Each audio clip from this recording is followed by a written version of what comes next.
ప్రతి ఒక్కరికి కూడా చాలా చాలా థ్యాంక్స్ అండి. ఒక ఉపాధ్యాయురాలిగా నేను ఎప్పుడు కూడా నా వృత్తికి అన్యాయం చేయలేదు, చెయ్యను కూడా, ఇంతవరకు కూడా చేయలేదు. కానీ నాకున్న ఒక అవివేకం వల్ల ప్రమోషన్స్ చేయడం జరిగింది.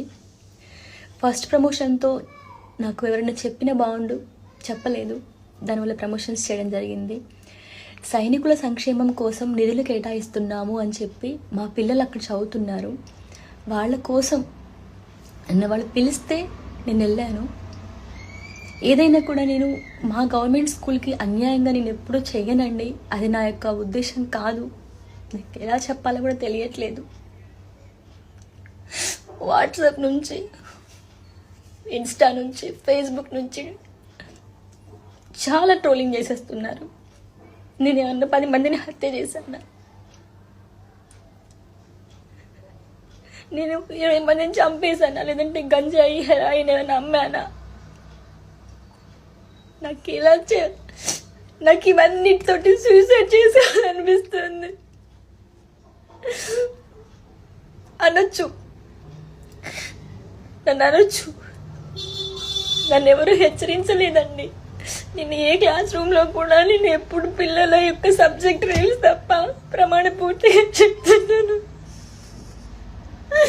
సబ్జెక్ట్ రీల్స్ ఇవే అపోజ్ చేశాను.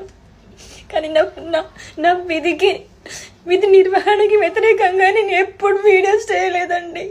నా గవర్నమెంట్ స్కూల్ పిల్లలు జాయిన్ కావాలని చెప్పి ఇంటింటికి తిరిగి నేను అడ్మిషన్స్ తీసుకొచ్చాను. మా స్కూల్లో, గవర్నమెంట్ స్కూల్లో 6th and 7th క్లాసెస్లో మీరు ప్రతి ఒక్క పిల్లవాడిని అడగండి, నేను ఎప్పుడన్నా పాటలు పాడానా?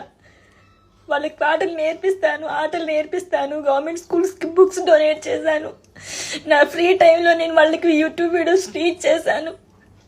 నేను ఇంకా ఎలా చెప్పాలండి? నోటికి ఏదొస్తే అది రాసేశారు.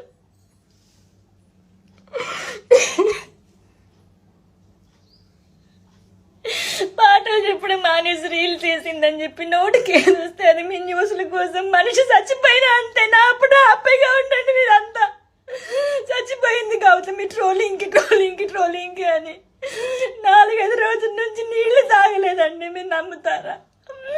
ఇప్పుడు ఇది చెయ్యొచ్చో లేదో కూడా నాకు తెలియదు.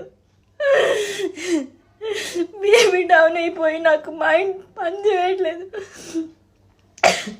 కడుపుకు తిండి పెట్టే జాబ్కి ఎవరైనా అన్యాయం చేసుకుంటారా అండి? తెలియలేదు నాకు.